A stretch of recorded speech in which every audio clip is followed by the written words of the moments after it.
This week's episode of One of a Kind with RVD is presented by Get Blitzed. That's get-blitz.com.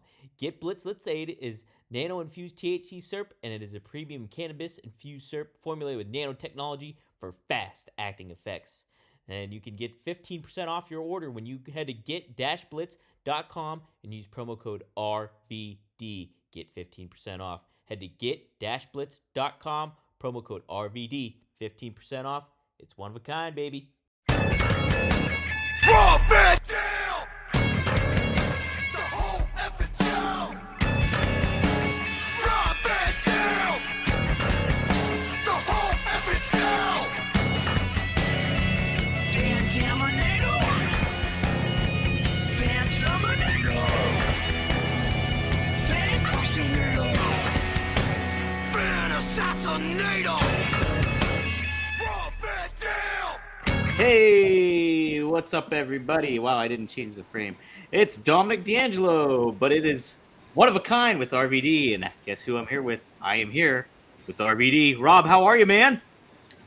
Fantastic, dude. Just like always, it's warming up. I'm glad that's warming up, and it's May, so I had like a really busy run up until just a few days ago, and so I'm happy to be home, and won't be too willing to leave home in the next few weeks. And I've been bonding with the home and working on all kinds of house projects and stuff, but got myself spaced out about 5 different projects, but it's all good.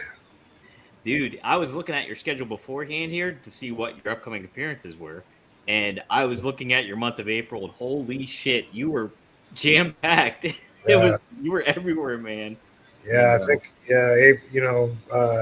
that's a busy month for all the wrestlers, and yeah, they've been keeping me going at the conventions in between wrestling shows. There's conventions all the time of different sizes. They're not all big enough to handle RVD.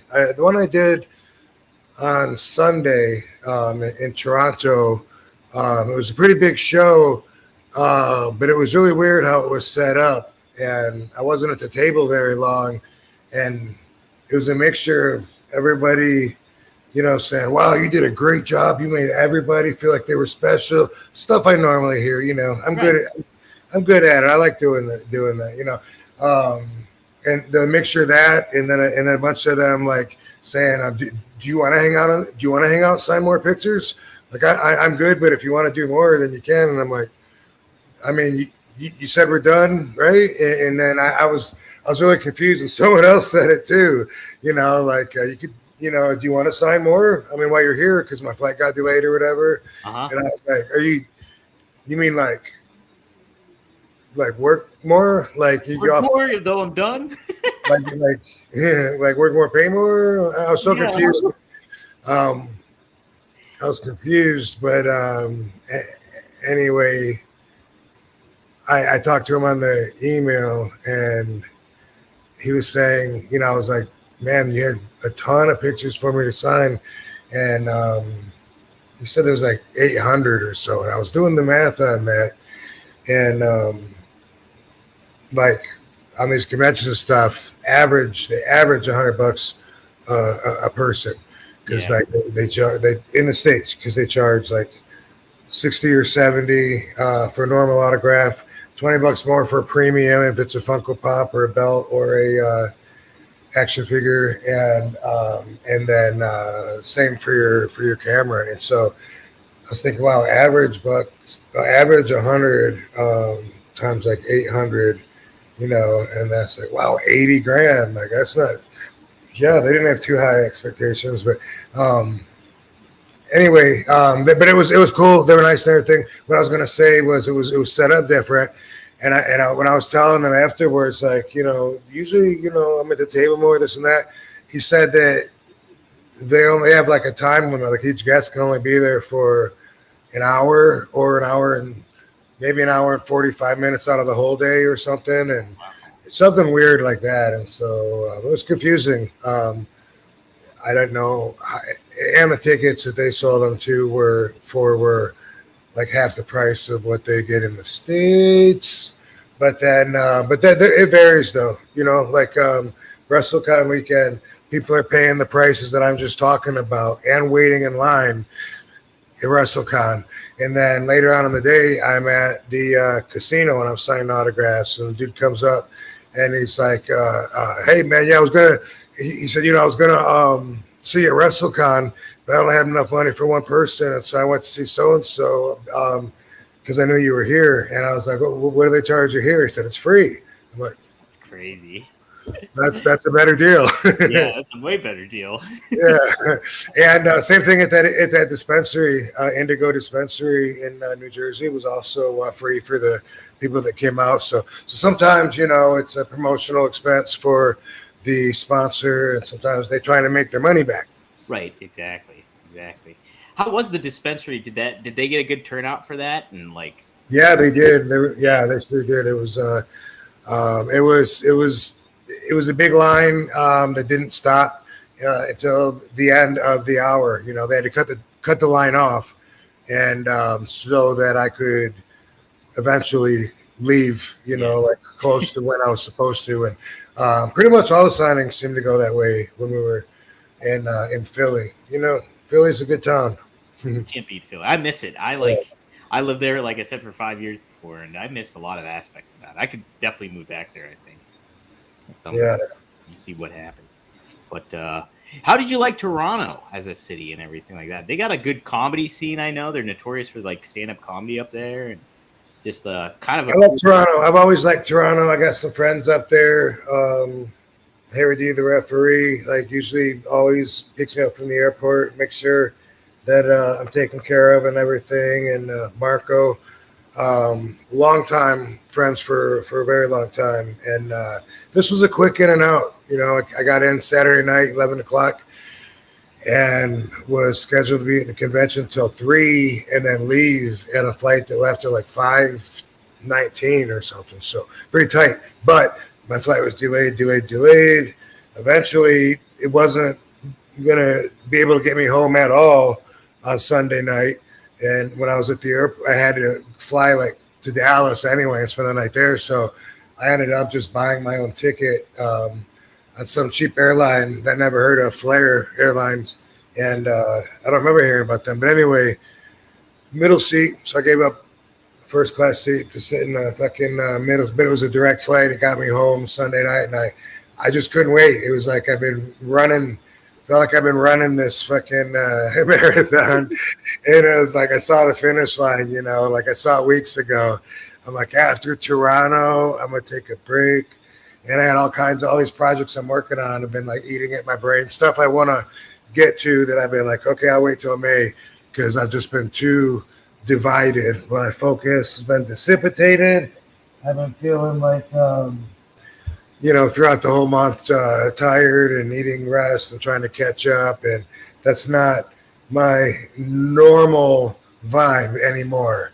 Although that in WWE back in the full-time days, it was very much that times 10. Right.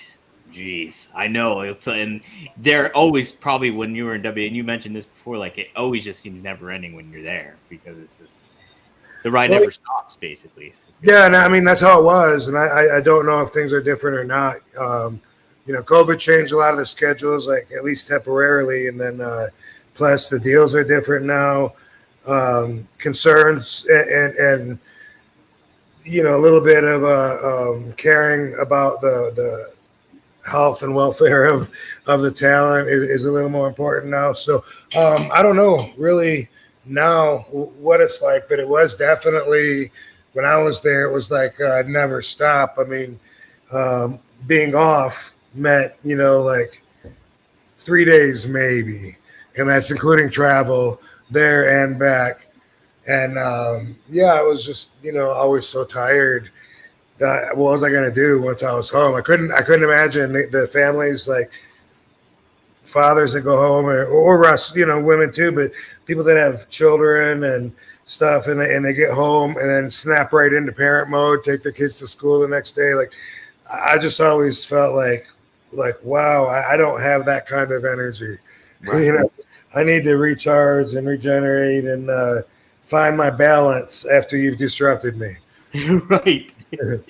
I know. I remember seeing on Twitter on Road Dogg, he was saying like how he just literally only had like 20 hours to be at home, and then he'd have to fly on back.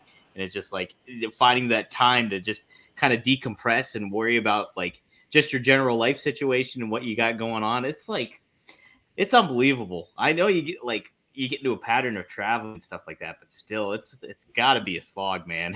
Yeah, some people like it more than others too. That has a lot to do with it. If you're forced to do something and you're hating it the whole time, forced is kind of a heavy word. You know what I mean? Like we're living our dream, pursuing our goals, and working a job. It just happens to be what the job requires. But if you like doing it or not makes all the difference in the world and your experience going through it. And man, some of the guys could remain fans and just be so excited and still several years in pinch themselves. Oh my God, I can't look at this. I'm in Paris with The Undertaker sitting behind Mark Henry. And I mean, I was from a generation where that wasn't even allowed. You know what I mean? And man, sometimes even if I would only have one night off, I'd be like, well, it's a 4-hour flight in an airplane, or it's go eat and have some drinks, and it'll be like 3 hours by the time I get to the hotel anyway. Sometimes I would just to recharge and restart. One night of sleeping in my bed, one workout in my gym, one time sitting in my jacuzzi, one time in my tanner, and for me, just going through all that, and petting the dogs and everything. Even back then, that would be for me enough to at least feel like, okay, I touched base again. Otherwise, I would have felt like I'm playing baseball and I keep running around the diamond, and every time I run by home, I accidentally jump over it and say, "Fuck, I'll get it next time." Don't go anywhere. I'll be right back. I'll be back.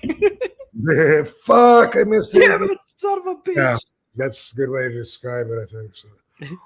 Well, you getting the start off too, and like you saying, like a lot of wrestlers like pitching themselves, like, "Oh my God, The Undertaker, or Mark Henry." Well, some I didn't say a lot. Yeah, but like I know that was kind of like taken out of you with working with the Sheik and all that kind of thing. But do you remember like kind of having an instance where like when you were first really starting off and you're wrestling like a decent name that were like, "Oh, I watched this guy on TV," and you kind of were like, "Wow, I can't believe I'm kind of doing this," or where is it? Kind of never for you at that juncture? No, I mean, like, when I was working singles matches with like Greg the Hammer Valentine, and maybe like my first 2 or 3 years in the business, I knew that. I recognized like, wow, this guy is a huge star. I watched him, on my television every week, and saw him at WrestleMania 3. So, I mean, I knew that, and I was aware, and I thought it was really cool. My first live show, I thought it was cool that Ken Patera was there because, same thing. We watched him in WWE, and Abdullah the Butcher was there. So, yeah, it stuck out in my mind who was on TV or who I was familiar with. Famous wasn't something that anybody in Battle Creek was associated with. Nobody knew anybody famous, no actors, there was nothing. There wasn't like, kids that were a couple grades ahead that went off to Hollywood and became movie stars. It wasn't like that where I grew up. So that really stood out that, these guys were legitimate stars. I'd seen them on TV, probably bought their merchandise, Yeah. What was I going to say? Yeah, like the only thing, Battle Creek cereal. It's like Tony the Tiger is the most famous. They're great. That's it. Yeah.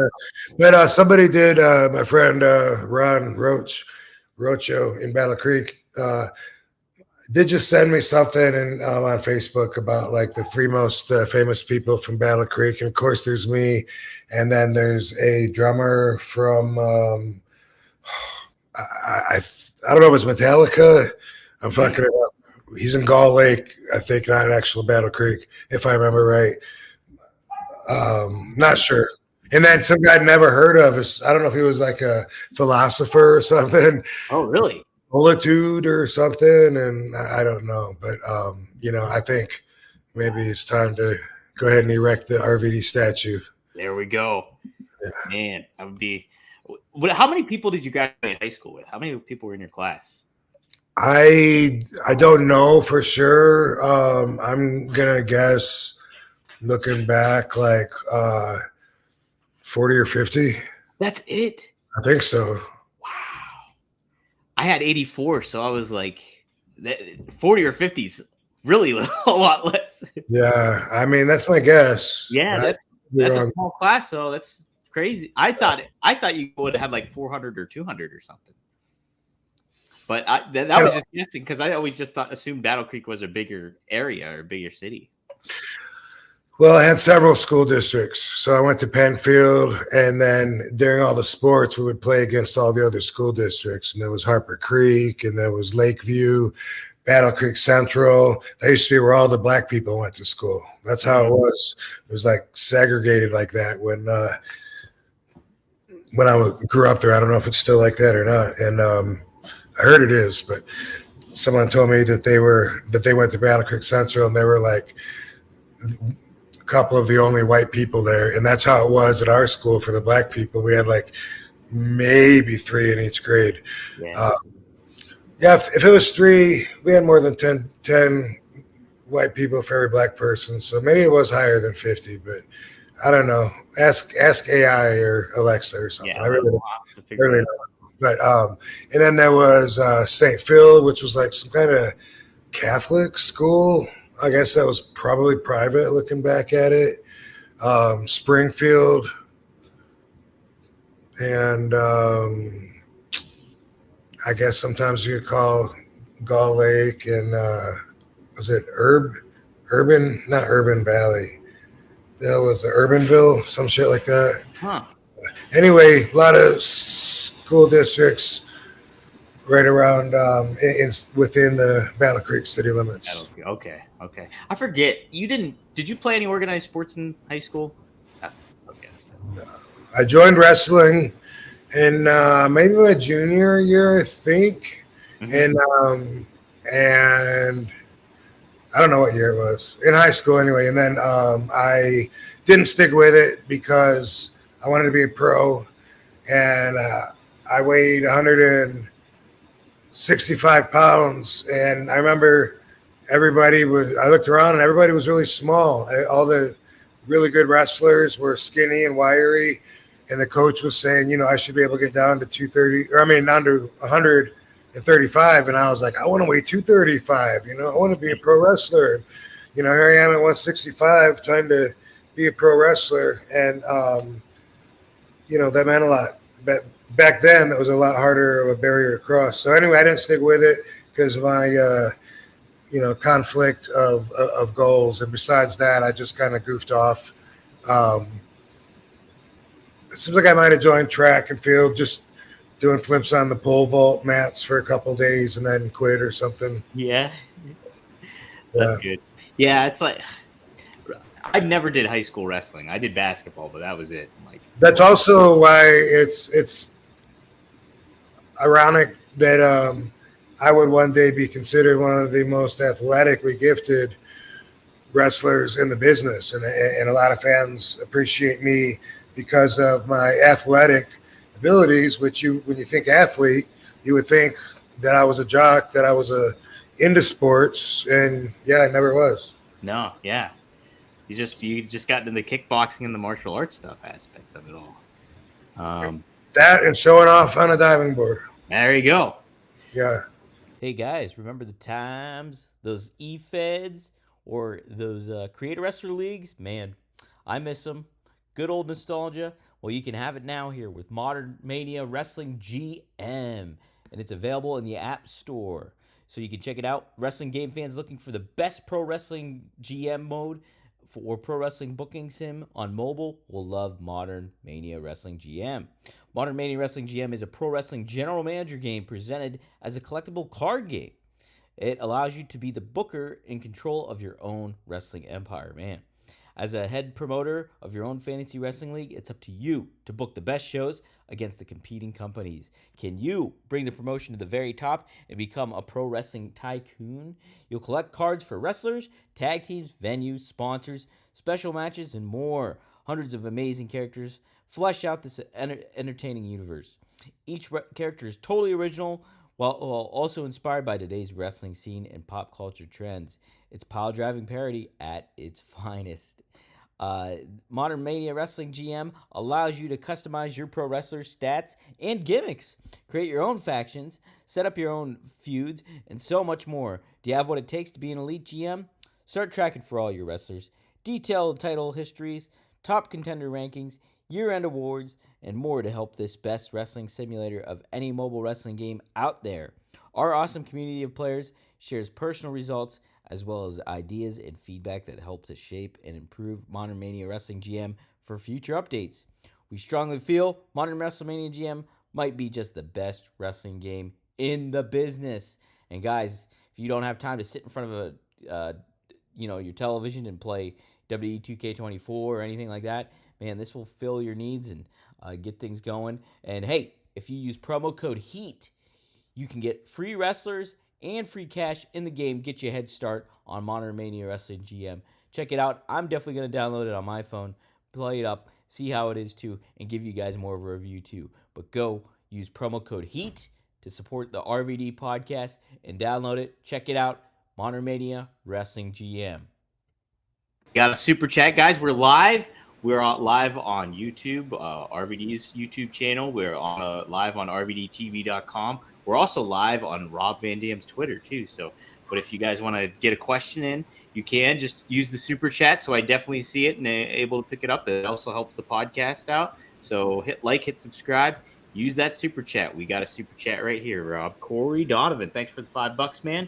He says, I know you like your one-off appearances in AEW, but do they ever do contracts for like a 3-month storyline? If so, would you be open to it? Would you be open to like more of an extended thing, maybe just a couple months or something with AEW?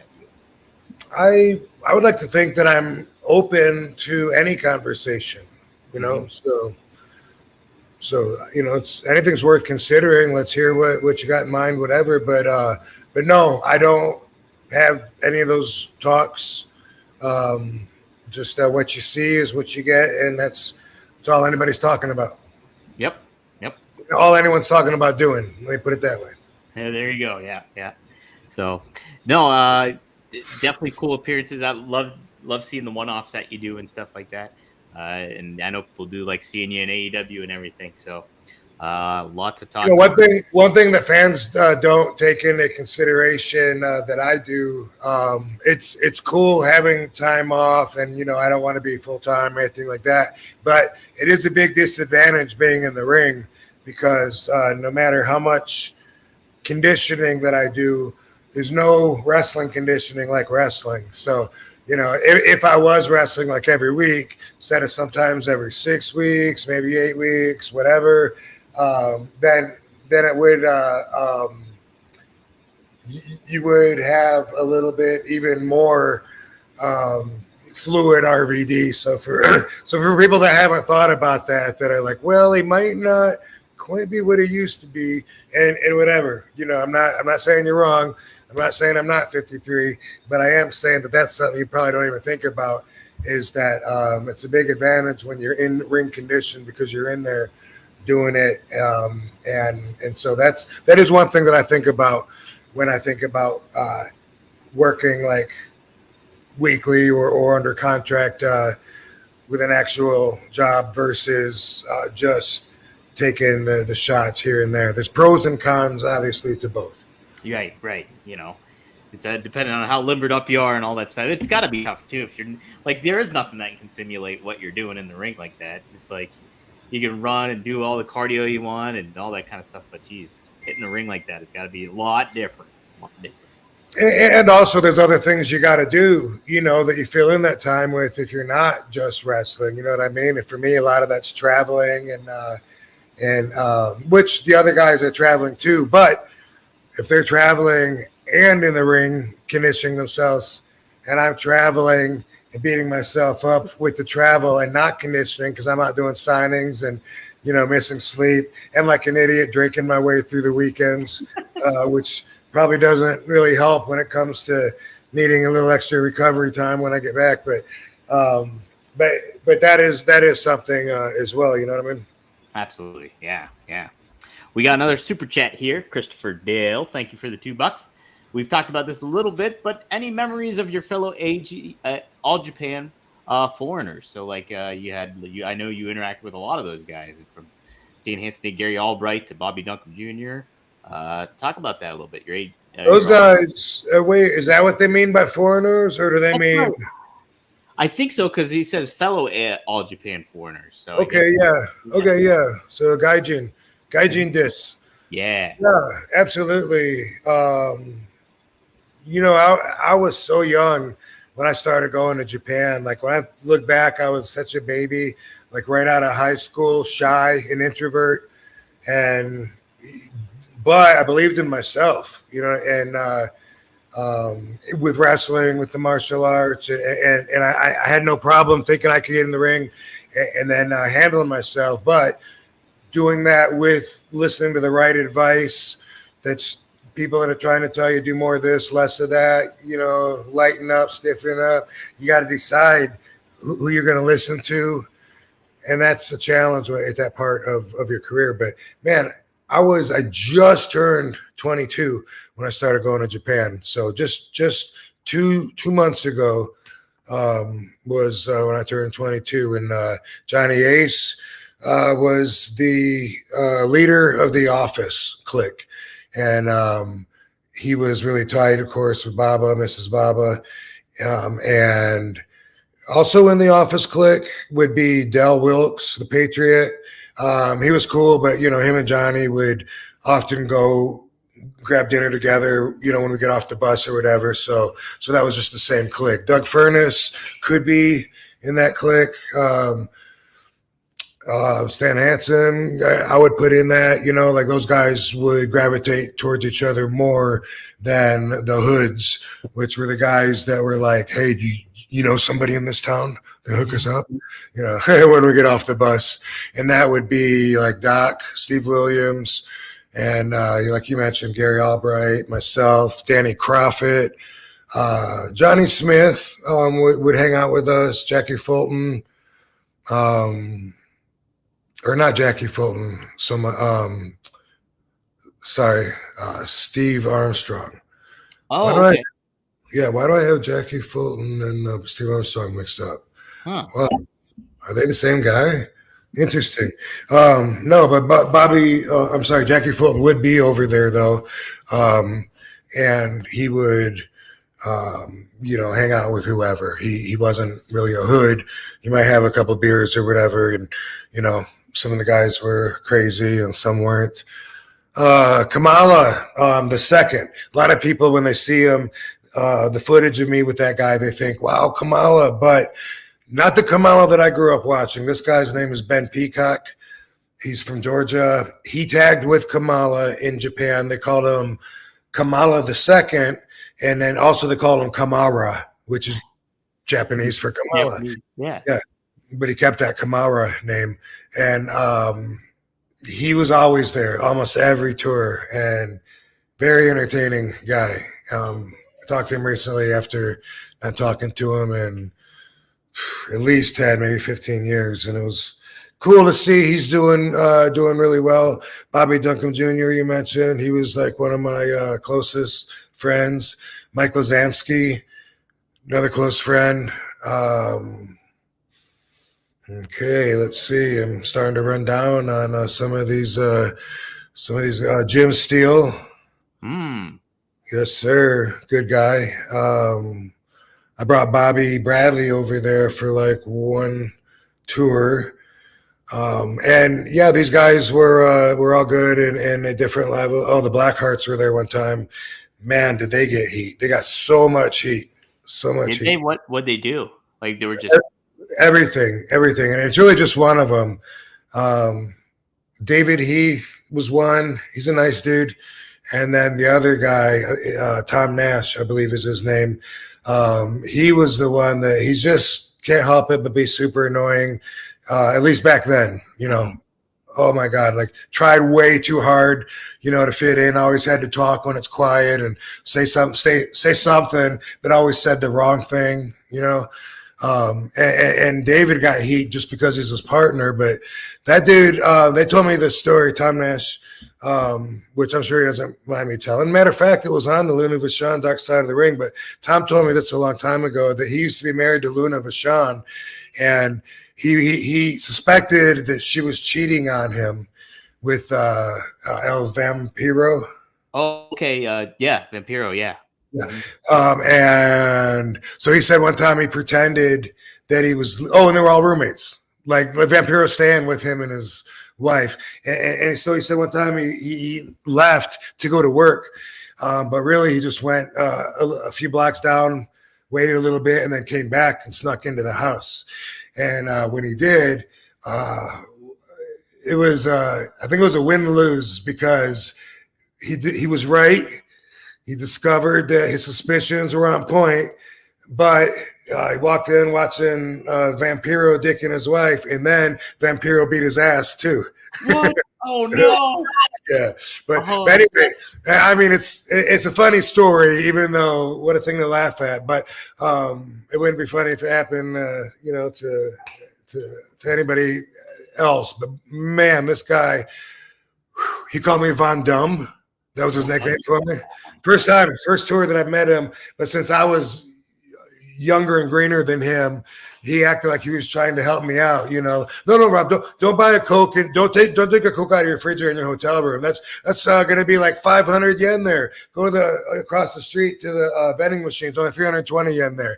And it's like, leave me the fuck alone, dude. But anyway, he said something on the bus, and he'd already been annoying everybody the whole time. There's only one tour that they were on, and everyone already, could not wait to get him off the bus. And then one time it's quiet on the bus, and for no reason, he thinks it'd be a good idea to start a conversation with Del Wilkes. And he goes, "Hey, Del, are the Mounties up there in North Carolina still all pricks?" And Del was like, "Actually, a lot of my friends are Mounties, so no." And that was like really awkward and stuff, and that kind of like turned things where all of a sudden, like he started being quiet and he knew that the office was mad at him. And the way shit was handled back then, Stan Hansen decided to bash both of their heads in with a chair during the match that they had. And they had these black masks that cover everything, like nylon masks or whatever. Mm-hmm. And each one of them had like a can of tomato paste broke open on their head, come out through that mask, through the black, crack, like totally 100% on purpose. And that was for the team. Because people were just getting sick of it. Wow. Yeah. So there's a story for you. Wow. How about that? So David Heath, that was Gangrel then was he part of that? David Heath wasn't Gangrel. Okay. Because it's saying, I'm looking at the Wikipedia. It says Blackheart Apocalypse is what he was called. And they said finally Giant Baba's Japan. So I don't know if that was if it might have been a different one then. Does it say Gangrel? So I'm on Gangrel's Wikipedia profile. Okay. Yeah. Because it's possible that I'm fucking his name up. It could be Dave Johnson, but I think it's David Heath. Really nice kid. Yeah. I saw him in Fort Lauderdale at Pablo's school a couple of years ago. And I was like, whoa, dude, you're still around? Yeah. So I think that's Gangrel. Yeah. Because he. Not Gangrel, though. No, it's that. Maybe Wikipedia's got it wrong then, because it's saying like they're listing him as the guy that tags with Nash, Tom Nash, known as the Blackhearts. So it must be somebody different then. See, now I think Vampiro and Gangrel tagged, so I there could have been some kind of trade off at one point or whatever, but the guys in Japan, he had a brown hair, Oh. David, yeah, and Tom had really blonde hair, and yeah, hey Von Dum. Jeez, oh man, yeah, that's a horrible. That's like a third grade nickname. And it's something like trying to feel superior, Right? Yeah. Something that's like a sign of insecurity that he's calling you that for, that kind of thing. Yeah, he was pretty hard to be around, and hopefully life has humbled and taught him, and hopefully he has become better in tune with calmness. Yeah. Hopefully he can read a room a little bit better. Corey O'Donovan chimes in again for $10. Thanks again, Corey. One more quick All Japan story that I want to tell. All right, so because I made I was trying to remember like what the two things were that were just like two tragedies that I was like, I know what it was. Okay, I was thinking about 9/11. I was watching some YouTube video. Bruce Pritchard, they were playing the Bruce Pritchard RVD interviews. Anyway, I'm watching and they're talking about 9/11, and I'm remembering how Mike Awesome called and woke me up. And I was in San Antonio, Texas. Rob, we're under attack, bro. And I'm like, what? Turn on your TV. And I turned it on, and I saw that the building's on fire, and I saw the other plane go into the building, and I couldn't fathom what was happening, and I'm like, dude, what the fuck, man? And we didn't know the world was going to stop. We actually packed up, checked out, even though we had a great hookup with the suites, buffet, everything at the Marriott there, but left and went to Houston, and then we were stuck there all week with flights grounded. We didn't realize the world had just stopped. And when I think back to it, I'm like, I didn't go back to sleep, did I? Because I can kind of picture, like what can we do about it? And I doubt that I did, but half of my brain is like, I remember feeling like a lot more relaxed about it than I should have. Like, what do you mean under attack? Who's attacking us? He's like, I don't know. And I was just like, oh, this is weird. I felt like there's probably some kind of an explanation for it. This reminds me, because it was almost the exact same thing one time in Japan. Bobby Duncan Jr. calls my room. No, first there's an earthquake. Mm-hmm. And it felt like it woke me up. It felt like somebody's shaking my bed, trying to wake me up, right? But I'm the only one in the room, and I felt that. And then it stopped, and I'm like waiting. I guess it's done, So I put my head back down and ring. It's Bobby. Van Dam's an earthquake. I said, yeah, I know. And he's like, we got to go down to the lobby, man. Come on, let's get in the elevator. And I'm like, wait, what? And he said, we got to go in the elevator. I said, why? He goes, because aftershocks. There's always aftershocks. I said, do you know that for a fact? And are the aftershocks worse than the original thing? And he was like, I don't know, man. We got to. Come on, man. And I was like, I think I'm good, Bobby. And I did. I hung up and I just went right back to sleep. And, in my mind, it's so similar waking up to that and waking up to Mike Awesome. But which, by the way, Bobby found out that his wife was pregnant that day. And he always said that was his daughter, Cassidy, coming into the world when we got hit by that earthquake. Wow, how about that? That's crazy. That's a good story. Dang. Yeah. Man. My story must be told. That's it. I don't, knock on wood, I don't think I've ever experienced earthquake. I know it happened in Jersey once over WrestleMania weekend, but I didn't feel it. So check this out. During one trip to Japan, when it was a WWE trip to Japan,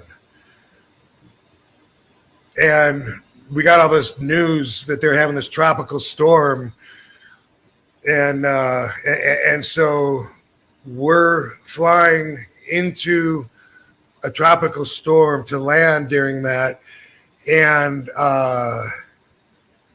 we did. Mm-hmm. Had an earthquake while we were there for a short little trip, and on the way back home, lightning hit our airplane. What the? Seriously? Yeah. Oh my God. 1, 2, 3, bam.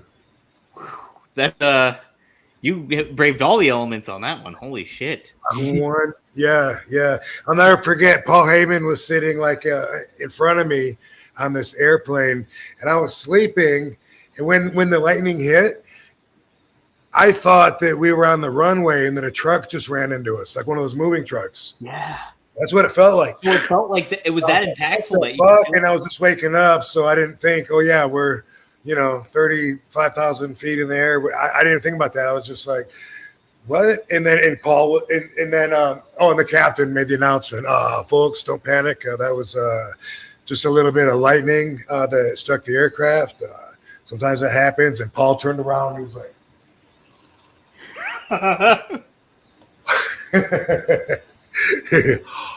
oh my God. So, That's great. Yeah. Oh my God. Hey, we got a super chat. Voodoo Vic, thanks for the $2, man. He says, any stories with Tajiri or super crazy? Well,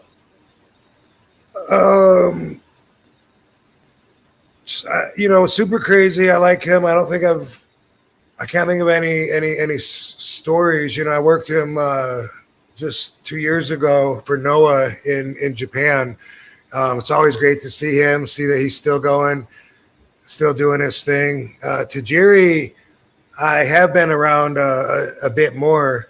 I remember he came to my comic book store in the Lakewood Mall when I opened it. He was like one of our very first people. Maybe he was the first or second, and he came in and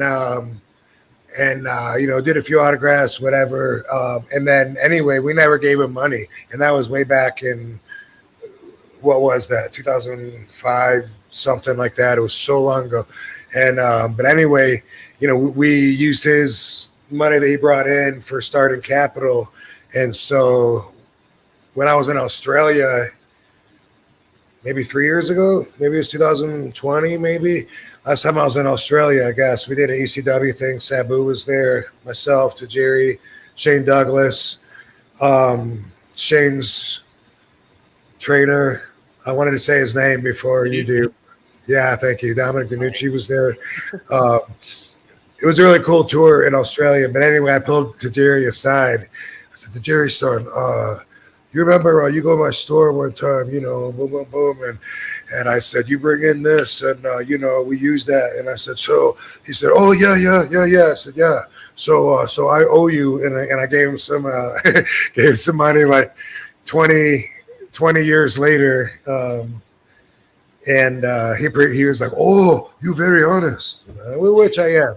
But it was also cool to be able to do that. And I remembered, what he brought in. I remembered the gate from that day anyway, and on the door. But I always liked him. I always got along with him really well. For some reason, the one time that I was in Korea, I remember eating with Tajiri in this Korean restaurant. And I have very few flashback memories of this tour. In fact, I always thought for sure I worked X-Pac, and he says no, that we didn't. He's never been to Korea, so I'm like, all right. And I forget who I decided it must have been. Like maybe it was Scotty Too Hottie, but I don't know. It must have been 2001. WWE was still new. I'm on that grind, going everywhere, and it was the only time I'd been to Korea. And for some reason, I remember, thinking we always call the Japanese barbecues in Japan Korean barbecues. That's what we call them. And then he was telling me, no, they're Japanese barbecues. They're called yakiniku. And I'm like, well, what's the difference? And he said, Korean barbecue is more salty. And I'll always remember that. That's just something. I'll just always remember that they told me the Korean barbecue is salty, too much salt, and that was a difference. So I don't know. Like we go to Korean barbecues around us all the time, and I really don't know, is that Japanese barbecue but we had a place in California that was called Tomayan Japanese barbecue, so that made it easy, and it was high quality beef. They're very similar anyway, but I think the shorter better, right? Because when I started doing Tajiri saying, oh, too much salt, that reminds me when I first got to WWE and I'm in the ring, probably right around this time, but I'm having a match. I'm talking to Tajiri, and I'm bummed about trying to adapt to the live television and the short times that we're given. And I'm like, man, how am I going to be the whole effing show and make sure everyone that bought a ticket is happy when they go home tonight? How am I going to do that in 6 minutes? And Tajiri's like, oh, sota beta. And I was like, what?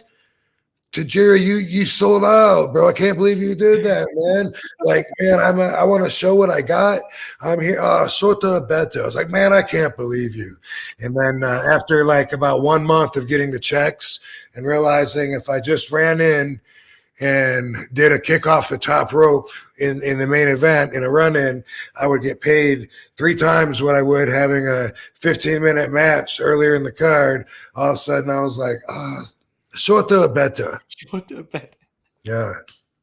That might be the episode title this week. Shorter better.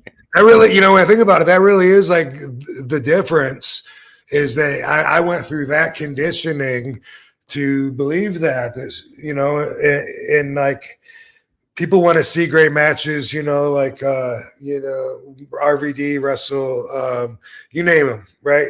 Yeah, super great. But yeah, I was thinking like Will Ospreay and Kenny Omega. Yeah, a big match like that. I just wrestled. People wanted to see me wrestle that. Like Daly. Speedball, yeah.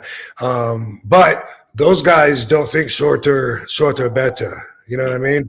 Mm-hmm. And like, too short would be too short. Obviously, I want to give the people their money's worth. But I did go through that conditioning that the other guys didn't go through, that have built themselves up completely outside of WWE. You know what I mean? So that's something that I always knew, because they want to steal the show and go 45 minutes every single night. At least that's how it comes across, and I got to where a lot of times, like when I wrestled Bubba in a tag match in the ECW arena a couple of years ago for something, and I was like, what do you want to do? And I said, nothing. He goes, all right, nothing's changed. And then we all kind of laughed. But that is a big difference, though. And they, had to break me down like that. But I was like, God damn it, Tajiri's right. Shorter better. And obviously it's conditional, just like anything is. Right. Absolutely.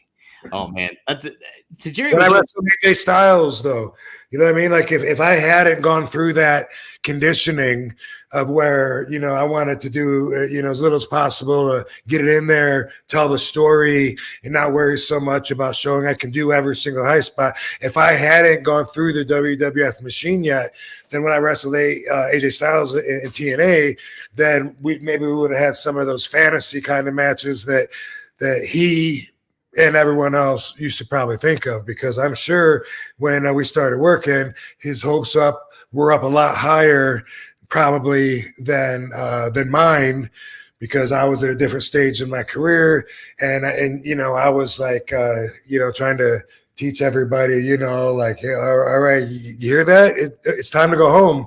We can go home now. You hear that? They're ready, and yeah. Did you had longer matches, obviously, when the ECW days and certain things like that. But did you always kind of have that aspiration to do like you? I remember you telling the story about going Broadway with Candido, like in your guys' first match. Did you kind of have aspirations to go longer, like have really longer matches starting off earlier on? Well, I didn't know any better when I started out. So when I started out, it was about showing everything in the book. One story that pops in my mind is when Sheik and Abdullah the Butcher were wrestling each other in Vermont, and we were all supposed to do a huge pull apart. Everyone everyone from the dressing room run out there and do this pull apart.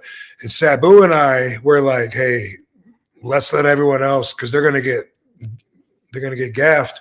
We don't want that. And, let's stay away from Sheik and Abby. We'll just roll in the ring and do our own thing. And we had already wrestled and went, and done every single spot in the book. And then boom, during this big pull apart, we roll into the ring. And then we didn't know any better. I got Sabu's hand and I'm walking on the top rope, which, by the way, it kills me how everyone just spots that person, doesn't try to pull them off. Anyway, don't get me started. Anyway, we're doing all this and backflip, boom, boom, boom. Abby was so pissed afterwards, so pissed. He wanted to kill us. Yeah. What the fuck are you guys out there fucking going into business for yourself? I didn't know any better. I'm like looking at Sabu, like, oh, tag, I think I was 19, like super young and didn't know any better. But anyway, no, I wouldn't say that I always wanted to go super, super long, but in ECW, it wasn't about the time. So that made it a lot easier. So I usually would go at least 20 minutes, sometimes 15, but usually at least 20 to 30, especially when I was defending the TV title. And I felt like I just felt it out there. I didn't really know that it was a 30-minute match. I was out there, having the match in the moment, feeling it, feeling the crowd, enjoying it, the ups and downs of it. And I didn't know anything about even trying to put time into a match until we were live on pay-per-view. And Paul was like, how much time do you need? And I was like, I don't know. Like, I hadn't even thought about, like, we'll just tell me, 20 minutes. I'm like, I'm not out there yet. How do I know how long? And there was that, so that was not part of it. And then in WWE, all of a sudden, it's all about that, like hitting your mark. It's live TV. You got 4.5 minutes. Boom, go. Right. Jeez. And like, to what you're saying too is like shorter better is like that match you had with Speedball, that was like a 10-minute match or something like that. And I felt like, and then I think the ECW arena felt like they got their money's worth too. It was probably 15 minutes, but I don't know. Yeah, something to that effect. It wasn't like a crazy, crazy long match, but you guys told a great story in that one, He had 2 or 3 more matches to do that night when he was leaving there, so I was not necessarily trying to keep him there and not let him go. Right. Hard worker Indeed. Rob, maybe you know what Steve means by this. Steve, you can clarify too if you want. Steve Soleil, $1.99. Thank you, sir. RVD, you think that guy from the gym looked like you? Guy from the gym. Do you know what he's talking about here? Yeah, no, I didn't see it. Oh, okay. What's he talking about? He posted a picture and said, this guy looks like RVD, and I like reposted it with a thumbs up or liked it or some shit. And then some fans were commenting back and forth like, no way, dude, what? And then he said something about he looks more in person like him than in the picture. But no, I didn't see it at all. Oh, okay. Oh, so it's just some guy. I saw the picture, but I didn't see the resemblance. Okay, I got personally. Okay. That makes more sense then. I think that was the only other super chat there for now. But I did want to mention too that somebody had some good words about you, and that was Kevin Owens. I got to find where that quote is though. It's a new quote. He was interviewed, I think, during WrestleMania weekend actually. And let's see if I can pull that up here. RBD research. Let me go there real quick.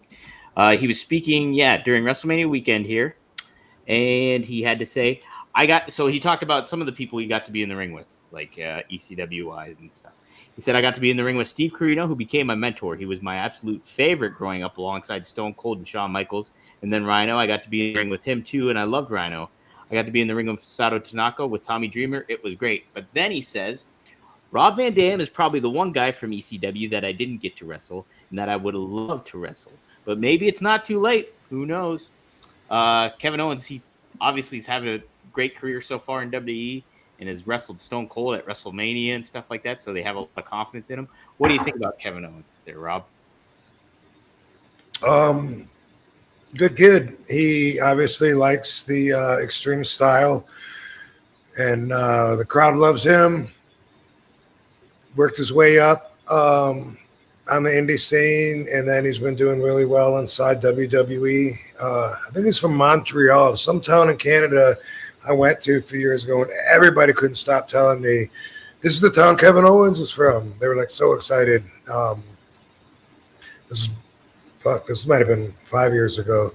It's way before COVID. But he definitely, that's cool. And definitely it's not too late, So, yeah, he's doing some good shit. Heck yeah. I like too. He was like, when they brought him into WWE, they didn't have a lot of those guys with that type of body type at that time, And so True. Him get implemented into that, it kind of hit the refresh button about like, oh, he's such a unique look in comparison to everybody else that's there today. And I thought that really added to his persona character and star power in a lot of ways. It adds to his running bowling ball that he does in the corner too. Yeah, absolutely. But yeah, no, he's always a great talent, good heel, good baby face. He's good on both ends with that. Somebody also asked, top notch lawn care. Hey, nice name. Was there ever an RVD versus Hoovy or Psychosis match? Did you ever fight Hoovy or Psychosis? Nope, neither one of them. Oh, okay. That's definitely like a good dream bout back in the. Yeah, I guess I forgot. I always forget that Psychosis was an ECW too. Yeah, he was there for a minute. Yeah. Seth, the orchestrator of the song. Thanks for the remix, man. Thanks for the $20 here too. What's up, RVD? Oh. Speaking of match length, what do you think of the WWE? Oh, I was going to ask you about this. What do you think of the WWE Speed concept? 3-minute matches on the X platform. Have you seen that WWE Speed thing? Do you know what that is? What is it? So it's just two wrestlers on WWE. They usually do them as dark matches, but they film it specifically for Twitter. And they're only 3-minute. They only have a 3-minute time limit to have the match. And so there's like the Speed champion now, who I believe is Ricochet. Ricochet won the title, but that's all they have to work with is 3 minutes. That's the time limit. I don't know what happens if the time runs out, if they lose, both get qualified, but I think the match has to happen in 3 minutes. Do you think that's a pretty cool concept, or what do you kind of think of that? So are they like racing the clock? Is that what it is? Yeah, so it's a race against the clock. I guess somebody's got to win the match in 3 minutes, basically. So I don't know if they ever detailed what happens if neither of them make the 3-minute time limit, though. Probably a draw, I would imagine. I would guess. Yeah. Sure. Sounds cool. Yeah. It's kind of a neat little spin on things, I think. Apparently they're doing that with the women's division too. They're going to have matches like that as well. This episode is sponsored by Blue Chew. Let's talk about sex, guys. Remember the days when you were always ready to go? Now you can increase your performance and get the extra confidence in bed. Listen up. BlueChew.com. Blue Chew is a unique online service that delivers the same active ingredients as Viagra, Cialis, and Levitra, but in chewable tablets and at a fraction of the cost. You can take them anytime, day or night, so you can plan ahead or be ready whenever an opportunity arises. The process is simple. Sign up at BlueChew.com, consult with one of their licensed medical providers, and once you're approved, you receive prescription within days. The best part, it's all done online, so no visits to the doctor's office, no awkward conversations, and no waiting in the line at the pharmacy. Blue Chew tablets are made in the USA and prepared and shipped direct to your door in a discreet package. They always say first impressions are important. What about lasting impressions? Blue Chew wants to help you have better sex. Discover your options at BlueChew.com. Chew it and do it. And we've got a special deal for our listeners. Try Blue Chew free when you use our promo code RVD at checkout. Just pay $5 shipping. That's BlueChew.com, promo code RVD to receive your first month free. Visit Blue Chew for more details and important safety information. And we, RVD and I, thank Blue Chew for sponsoring the podcast. So somebody else I wanted to ask you about. Oh, before I do that, actually, did you hear this? Mick Foley's not doing the last match again. That he ended up calling it off. I did hear that, Yeah, I didn't know if it was true or not, but I think I heard that his condition, right? Like the doctor told him, like, no, because I don't know if they said you could be paralyzed or something bad could happen, Well, right? so he just turned. He was doing it because he wanted to turn 60. Well, he's turning 60, and he wanted to have a last match there to lose weight too. Was a big motivation for him. He could break But his back. apparently, he suffered a concussion. So he said, and then so the quote is, "When I resumed, yeah, I When? don't when I'm not sure. I think when he was training or something, he must have got a concussion." Oh, So this was probably so I had this on tap for a couple weeks. So this was a couple weeks ago when he called this off. Um, but he said when I resumed my work schedule, I was a little out of it. But over the next 3 days, wow, I really felt a fog lifting. It kind of was like coming to the surface after you've been swimming. I'm no longer going to be taking on the deadly duo of Father Time and Mother Nature because they commenced to kicking my butt, and it's not a rematch I'm looking to have. So he's calling off the last match, Rob, unfortunately. But good for him though, too. Kind of having that reality check of being like, oh, knowing your body and knowing, concussions are scary, as you know. It's just like you don't want to deal with those, So it's kind of like saying you retired and then change your mind and saying, psych, I didn't really retire like most wrestlers do. right. He did it the opposite. I'm coming back, psych. Like I'm gone. I'm done. Yeah. That's true. Seth adds, by the way, I got a new song dropping tomorrow. It's called Smoke 'em If You Got 'em. You got to burn one it for your boy. How about that, Seth? Nice. Look for that. Keep our ears peeled. Definitely tag us. Tag us in the song, Seth. Yeah. And I like the one that we played today, this version. Yeah. It's a good I remix, guess. man. Yeah, So- we'll see how YouTube likes it. See But how YouTube likes it, too. They're the big judge of character on this one. knows what he's doing. Same energy. Absolutely. What else did I want? Oh yeah, somebody I wanted to get your thoughts on too. That's won a big title at WrestleMania was Damian Priest and his look and his identity. He's with Judgment Day and all that stuff. He's such a big dude, and I know he really cut his teeth in ROH and in the Philadelphia area too. Have you had some interactions with Damian Priest or Punishment Martinez when he was, or any thoughts on him? I have. I'm pretty sure I've had like 0 interactions. Oh, really? Yeah, so not too much to go by there. Okay. Yeah, I was Yeah. always curious about that because, they're kind of strapping a rocket onto him, and he cashed in the Money in the Bank thing and all that stuff at Mania. So he's getting some win behind him. So Cool. Yeah, no, I hear his name a lot, and seems like he has a good look. yeah, he's got a good presence about him. Here we go. Christopher Dale, thanks for the $2. Any thoughts on Hayabusa? His injury was tragic. Yeah, it was for sure. Hayabusa there, Rob. Did you have any interactions with him or thoughts on him? Yes, I did. Yeah, so I don't know if people realize this, but the way Sabu told me, when Sabu was working for FMW, he was like top indie guy. Like when I first came to ECW, 96, 97, Sabu that's why he's going like this. He's like, I'm at the top of the list, motherfuckers. Top draw. He was wrestling for FMW, but eventually he went and he left them for New Japan because he had a really bigger, better offer. He said that leaving them with Hayabusa was like leaving like a part of him for them. And he said, that Hayabusa's character is meant to embody Sabu's image, which obviously it's Sabu's outfit with a head gimmick, right? Head wrap or whatever. Like, Yeah. It's got Sabu pants and I noticed that a long time ago, and then he was doing like Sabu like moves. But the way he told me way back then was that he endorsed the Hayabusa gimmick, and because he was leaving FMW, he didn't want the company to be hurt. He wanted them to continue to grow. He's always really cared like that. He's always like, when he's invested. When he's got his time in it, even he's invested into it. Like even if he's doing indie shows, even when it wasn't, for the best money or whatever, sometimes he would still like he just loves the business, you know. Sometimes he would be like, man, you know, they could really do something here. They got a nice building here, you know, and he just like cared about all that. Sometimes he would give them advice and stuff. He's always been like that. But when I think about Hayabusa, I just think it's so crazy that just like one little slip up um, on any given night could change your life that much forever. You know, that's what I think of when I think of Hayabusa, and I've had some other reminders as well.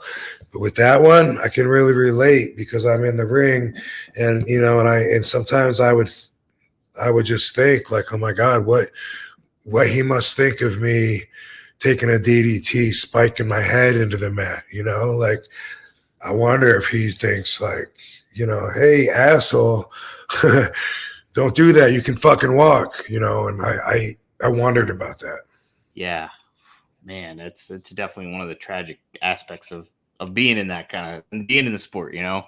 One little slip up and he's paralyzed. And how many dozens or hundreds of nasty bumps have I taken where I land on my face and my body's all scorpion, like the ridiculous logo, and everything's tingling on fire? How many times have I done that? Gone for a split leg moonsault. I remember one time in a match with Alberto Del Rio, I went up for a split leg moonsault and one foot didn't get over the rope. It kicked it, and one foot did, and it spun me this weird way, and I came down just like I'm talking about on my face, scorpion, and it gave me that. I guess we call it a stinger or burner, and you know where your head goes one way and your shoulder goes the other. It's like a football injury where Yeah, the stinger. Yeah. yeah, and but it is like a body stinger. It was one of those times where I was like, "Did you just fucking paralyze yourself, you idiot?" You know, like, and that's happened a few times, and I think like I don't know exactly what it is, you know, that makes those so much different than this guy's one time, you know, falling ugly on his head and you know, I hope that he wouldn't look at my style as risking too much, like in his face. If you know, Yeah, I'm sure. Like I obviously can't think for him, obviously, but I'm sure like he's probably aware. Like yeah, that's the name of the sport, and that's unfortunate that shit happens. That's really unfortunate. it is. Tough. I forgot to do a super chat here by Corey.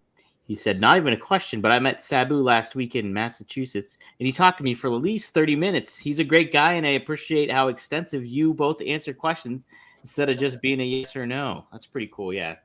Just what you were saying about Sabu, how he's really thoughtful and considerate about the business and clearly the fans, too.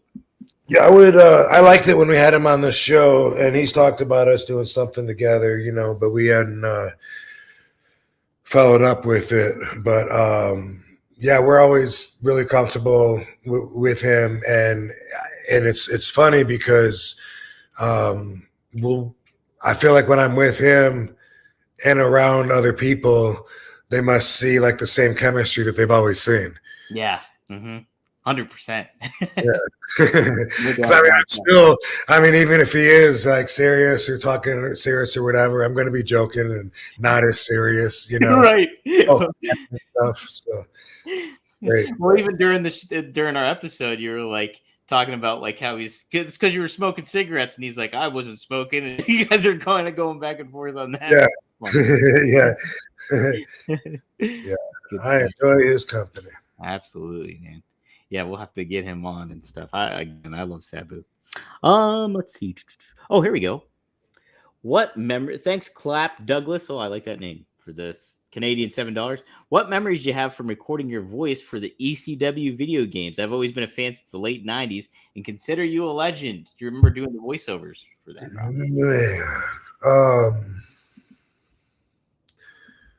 Not at all. Really? Yeah.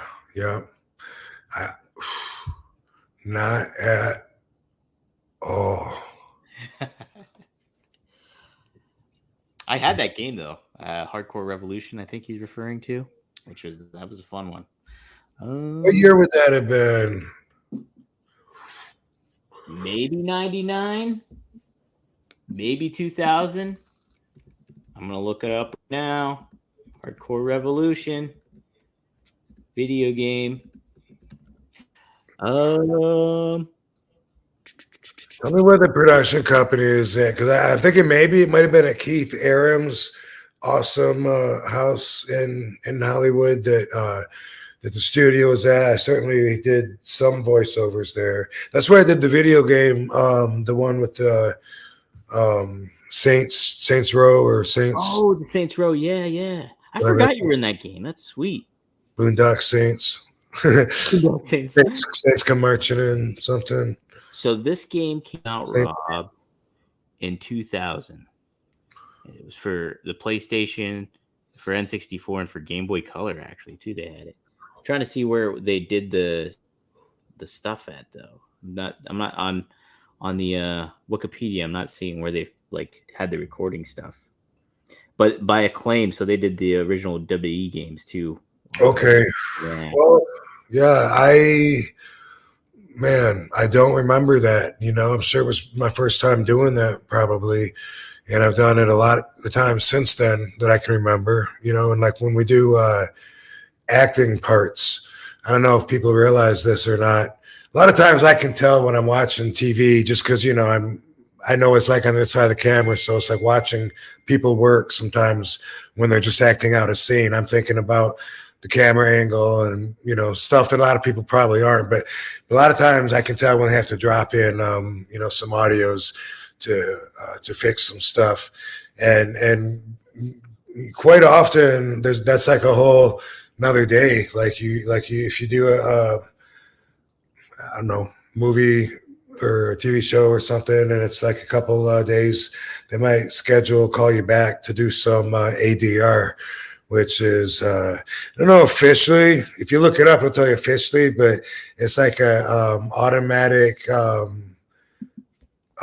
dialogue, not recapture, automatic dialogue recapture. But I think technically that's not correct, but ADR, yeah. And anyway, and it's fun because they'll show you the clip, and that's the first time you got to see anything that you did, and then and they'll tell you what they want you to do, and then you'll watch it, and there'll be like 3 beeps. And then where the 4th beep would be, that's where they want you to hit your noise. They want to time it with the TV. And a lot of times that's what they call effort noises when you do fight scenes and stuff like that. And it's grunts and groans. And so a lot of times, I'll be watching me, swinging with somebody and stuff. And they'll go, ready? And I'm watching it, and I'm in the studio with a microphone and a headset on, watching the screen, going, wow, I look cool up there. It'll go beep, beep, beep. I go, oh! That's awesome. Yeah. I always think how cool it would be to be a voice in a Grand Theft Auto video game or something like that. And I think that would be really, really a neat kind of venture. And I'm sure easier too. Not easier, but a different kind of thing to do than just acting in front of a camera kind of.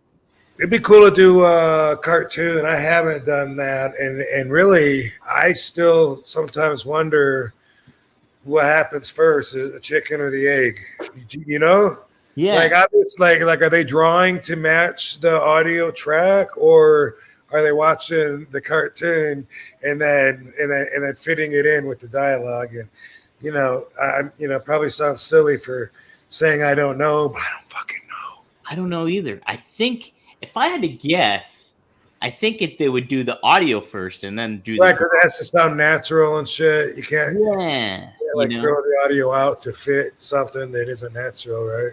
Because if you watch, I'm not a big watcher of anime or anything, but I know anime obviously takes place in Japan, and then they have Americans interpret it, and then they have to redo the voiceover, and then that doesn't line up. But usually, if you see an American cartoon, those line up more, So I think it's maybe the illustration comes after the fact, but I'm not actually now that I think about it, a few years ago I did do some dialogue for a cartoon that just hasn't been made yet, or may not be, but it was just something that someone had like a few lines for me to do. It was just a part of, and they were explaining, you know, how to say it, and they were like, it's sarcastic, like The Office. Like, you watch The Office, which I remember, like, no, I didn't watch The Office. Now I see it all the time when I'm at the hotel, and it's great because they're all new, and I love that dry humor. Oh yeah, it's great. Yeah, I missed the whole thing, so it's all funny to me now. But anyway, yeah. So now that I think about it, yeah, they obviously match the drawings to the audio, and I guess maybe I've done a little bit of that, but that's cool. I don't know. I always think it's funny when someone says you should do voiceover work, because, like, have you heard my voice? No, Like, Rob, honestly, I was thinking in my head, I was like, you would be a good, like, voiceover actor, like for a cartoon, whatever, like a video game. I could imagine you in Grand Theft Auto easy. someone eating gravel on the side of the road. What time is it? Yeah, they get the young RVD voice. That's what they would get. A Van Terminator, Scotty Anton. One of these times we're gonna have to rank your Whoa, you can really spit some water.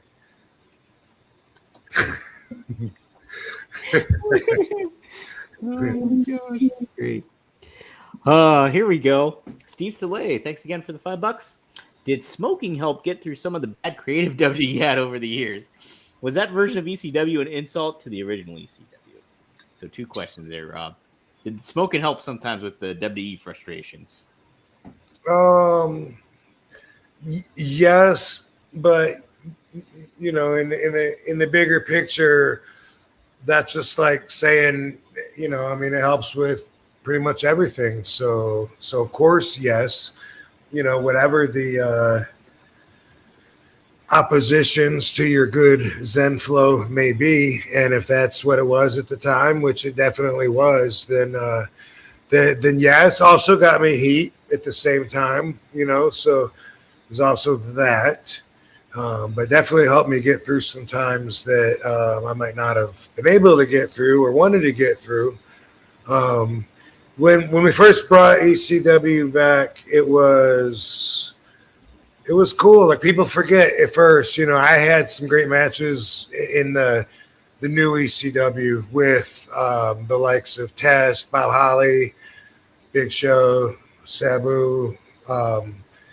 People forget about some of those, like the first few months, and then yeah, they destroyed it, and maybe they were always wanted to, or maybe they was split, maybe some of they wanted to do this, some of they wanted to do that, and maybe some of they wanted to bring it back just to bury it. So yeah. Maybe so, yeah.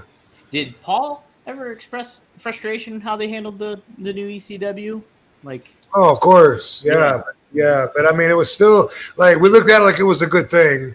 The fans were gonna be able to at least, rekindle with that spirit, and we were gonna do our best to remain as close to the true virtue as we could. And so every week coming up to it and after we started, Paul would explain the creative meetings to me, and usually he'd give me a score. Usually he'd say, like, I got them. He'd say like I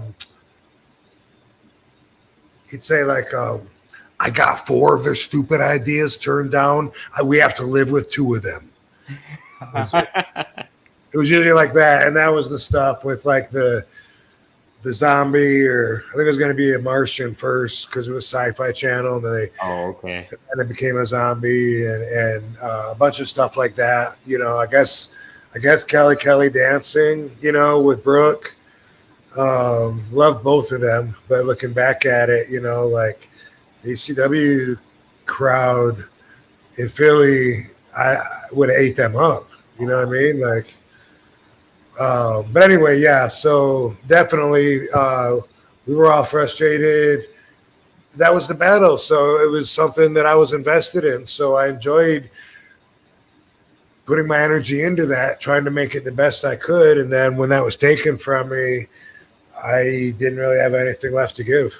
Right. It's just a frustrating aspect, and it's only you can only do so much because you don't have the creative control of getting the final say in certain things like that too. When it comes to that, No, when I could see that they were burying it, and I would talk to Vince, and then he would tell me, "Yeah, I got to do this," and then I was like, "Yeah, we're done then," because you can't. ECW means anything goes. That's what Jared's been saying every week. And then now there's one Extreme Rules match per night. You're purposely taking away what makes ECW special. You're taking the substance out of it and making it just another wrestling show now. Why would you do that? But it wasn't a successful venture. No, unfortunately, it was a lot of fun though. Like you said, to your point, it's first starting off, very exciting and pretty cool to kind of see you guys back, but then implementing some new talent in there too is neat too. Definitely a couple of really good pay-per-views though with the one night stands. Oh my God! Proud of both of those, and of course it was because we brought ECW back that that was the best foot to put forward. So I'm glad that it worked out that way. And I never regretted bringing it back. I was like, man, if I get to be myself now, but on their stage, where they trust me as if I know more about this than everyone else, about being me, finally, I could go another 10 years, man. I felt so rejuvenated, had that match with Rey Mysterio, SmackDown versus ECW. And for the first time in a long time, I felt so comfortable. I felt like, I don't know why, but all the time I just felt like somebody was in my ear, besides that time, like every other time, it just seems like everyone was always trying to change me, adapt me to be more like something they could understand. Right. Yeah. And like you always hear is that some of the aspect too, where it's like Vince always wanted to have his spin on something of what it was or whatever it may be too, and like kind of do that. But like marching to the hero and drum, that's what paid off. That's what ultimately paid off with it all. So, Christopher Dale, thanks again for the $5. He says, has Rob ever wrestled for any Lucha Libre promotions? What does he think of the style? I hear the rings are much harder, like the old WWF ones. Rob, do you have any experiences with the Lucha Libre? A little bit, maybe I wrestled Dr. Wagner Jr. and Junior, right? Dr. Wagner Jr. Yeah, Dr. Wagner, yeah. Mm-hmm. And I believe this was a co-promotion. It was down there in Mexico. And I'd been turning down a lot of offers to go to Mexico for more money because of the cartel crime was really bad at that time, and kidnapping people, beheading them and stuff. I was like, no, I'm good. And then TNA booked me down there, so I went down there, and the ring was bigger, and usually when it's bigger, that might make it a little harder. It's like that didn't stand out to me, but kind of just like the All Japan ring. Also, it's a little bigger, a little stiffer. The ropes aren't super tight cable because people weren't walking on them and doing flips and shit that much often. But what do I think of Lucha Libre? I think that it's fun entertainment for fans of the genre. They sure do seem to have a lot of midgets. I don't know why. Lucha Libre sure does seem to have a lot of short luchadors. And, there's a lot of it that I can't get behind. Mm-hmm. Mm-hmm. And I see its influence on some of today's product in American wrestling. And if I see a wrestler, like barely tug the person's wrist and just barely pat him on the ass, and the person takes off running, I don't need to see anymore. You know what I mean? Like that right there is going to distract me so much. And that's a big part of for some reason, that's a big part of what they do is just, it's almost like there's a button on their back and they just smack. I'm not a fan of all that, like go run the ropes and somehow you run right by me and I didn't catch you. And I don't know what the name of that is, but that's something that my generation didn't do, but it's something I think they got from Lucha and adapted. So I see a lot of wrestlers do that. It's I don't know, it's weird to me. Like, do you know what I mean? Like throw a wrestler totally. the ropes and then they'll run the same direction and the wrestler comes off the ropes. They're like, hey, I just passed you. Wait, and they'll turn around. It's like they're trying to catch up with one another. Are you hitting the ropes or mine? And they come back and hit him with something. I don't know. Right. Yeah, it's a little weird. Also, and I mean, I probably won't have very many people that are going to agree with me. I'm guessing. Yeah. Because usually when something's really popular, there's a reason for it. Yeah. I'm not a fan of how the business has gone to every match being a chop fest. And I think with Lucha, I think that's a big part of it too. Chop, hey, chop, straight on. And it used to be like like one or two people would chop, and that was kind of like their moves. But now everybody wants to chop, and it's weird because it's almost like they take a break from competing to stop and say, come on, give it to me. Yeah. Smack. Yeah. You want one? And it's weird because it's like, weren't you guys like just having a match? And now now what? You guys are like a drunk college boys at a frat party.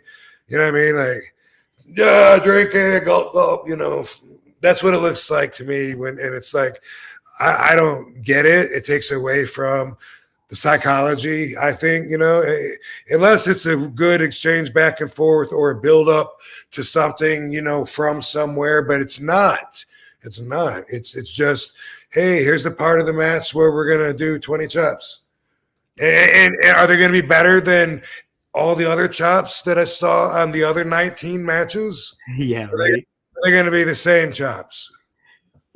Dude, Rob, that's probably my biggest pet peeve. This as the chops exchange. It happens way too often, and they'll do it. Sometimes it'll go on for like 3 minutes back and forth, and it's just like, why don't you fucking sweep the leg? Take them down. Do you not see it coming? Do you not see it coming, or is that supposed to be a contest?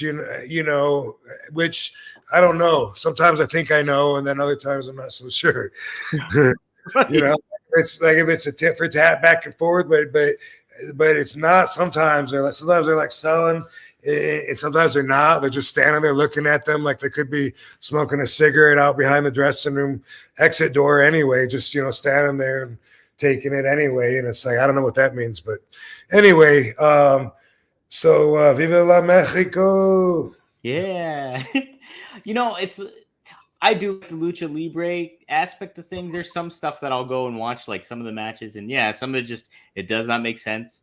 And it's just like, okay, I guess like a lot of the crowd is just used to suspending their disbelief when it comes to some of that stuff. And then I don't know. Have you noticed too that some of the referees during the Lucha Libre matches, they're crooked? Like they'll do like slow counts and stuff like that. Like, why is this guy doing this? I don't know. That's the way the officials are in Mexico. So it makes more sense to them.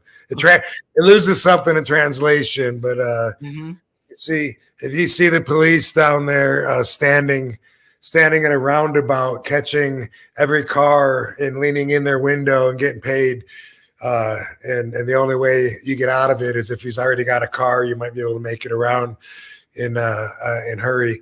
But then you would understand it more. I think it's about that. But anyway, the more I think about it, I think it's Lucha Libre that is affected the hybrid of what wrestling is now as far as the product and in a lot of ways, which of course makes sense. I mean, it's not like it's just a brand new discovery, but I'm thinking about I'm comparing all the dives too. Like a lot of times it seems like with the Lucha Libre shows, it seems like there's an awful lot of dives too, Yeah.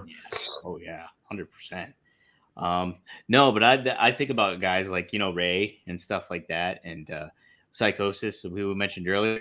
those guys like implementing that into the product back in those days was like, man, that's and like Ray was so unique because he made it look legitimate and he made it, he was a smaller guy, but he was like the exception to the rule of the smaller guys back then, where he was like he was believable, and that's what was kind of neat about Ray a lot of the times.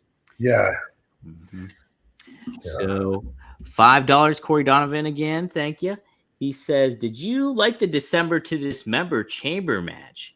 Why was Sabu pulled? I forgot to ask him that. I think the pay-per-view got too much hate.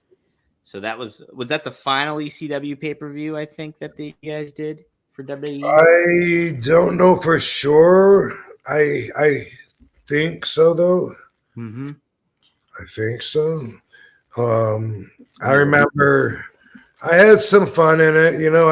I thought it was cool to at least make history and be the first person to do anything that I was going to do in it. You know what I mean? Mm-hmm. Like in the daytime, they had the cage. I don't know if they I think they lowered it. It had on the ceiling. I think they lowered it over the ring for us. Yeah, they did. So that we could see what it was going to be like, and asked us, to just kind of like, kick it around in our head and think of, some, imagine being in there, let's say, so that's when I'm like, sweet. I want to do a rolling thunder over the rope to that fucking steel railing, whatever you call it, the steel railing floor. Yeah. And boom, when I was thinking about this stuff, cool, man. I'm going to catch on the fence and boom, go back. And yeah, so I did enjoy that part of it. I always like thinking out of the box, being extreme. And so that was really cool. But the actual match, was I in 2 though? Yeah, no, I don't know. You were in when did you enter? When did you If it was ECW's last one, then no, I wasn't in 2, right? So, I just remember like, man, was Kane and Shawn Michaels and CM Punk? Was it New Breed in there? Or no? Okay, so here's who was in the match. Bobby Lashley won the match, and he defeated Big Show. He defeated Test, Hardcore Holly, and CM Punk. Oh, okay. So, and you eliminated CM Punk at 12 minutes and 35 seconds. He was the first elimination. And then, yeah. I just remember that I was really unhappy with what they were doing with ECW at the time. Mm-hmm. And then when they beat me and I was walking away and Bobby was still in the ring, I felt like that was them putting a punctuation on it, saying out with the old originals, and with the new breed, we're going in a new direction. We're going to take it, fuck it up. and I remember feeling like that. Like I was really hurt by that they were going in a different direction than I wish they would have. And a lot of fans felt that way too, and turned their backs to the cage and flipped it off and stuff. Like after I got beat, because they knew that's what was happening too. Yeah, I believe. All ECW fans were always complaining, about the differences between the product and the old. Right. Yeah, I'm looking. The final 3 guys in the match was Test, Big Show, with Bobby Lashley. No ECW original guys at all. And you were the only original ECW guy in the fucking match. I can't remember why Sabu got canceled, though. That's a great question, and we'll have to ask him. I don't remember. Yeah, we'll have to follow up on that for sure. Jeez. Okay, well, another question. Although it is possible that he was never booked in it. That might be it. I'm not sure, though. Yeah, that's interesting. Kenny Powers. Hey, the Kenny Powers. Thanks for the $5. I'm showing some love to one of the best to do it and one of my favorite wrestlers of all time, the whole effing show, Mr. Monday Night, Rob Van Dam. Thanks, Kenny Powers. Awesome, man. Appreciate you, Kenny. Heck yeah, brother. You're fucking out. That's what Kenny Powers says. Let's see. There was another one. There was another good one I was going to ask. Oh yeah, here it is, right here. Zachary Nathanson. RVD, looking back now, what has been the most satisfying thing about the original ECW to you? The most satisfying thing about the original ECW, Rob. But wait, what was the word after ECW? Uh, Oh, what was oh, the most satisfying thing about the original ECW to you? Yeah.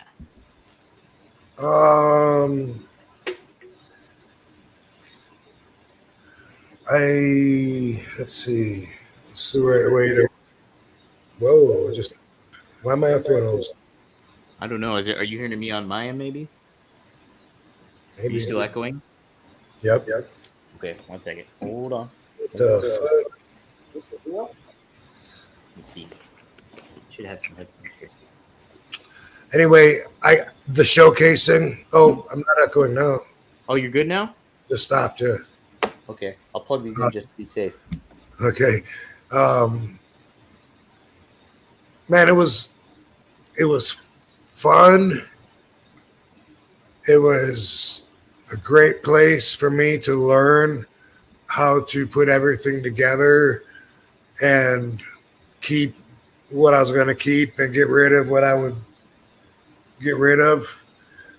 And I guess to put it into words, the part that was the best was that so many other people agreed that what we were doing was so fucking cool.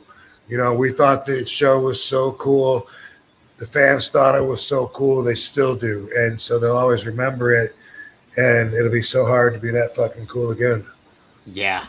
I think that's a great point, too, because, like, WWE was obviously the big kahuna there, but you guys were the cutting edge of everything, where it was just like, you guys were on the precipice of it all. Like, anything that was fresh and unexpected, you guys were at the forefront of it. So I think that was a really neat aspect as a fan, too, going into it.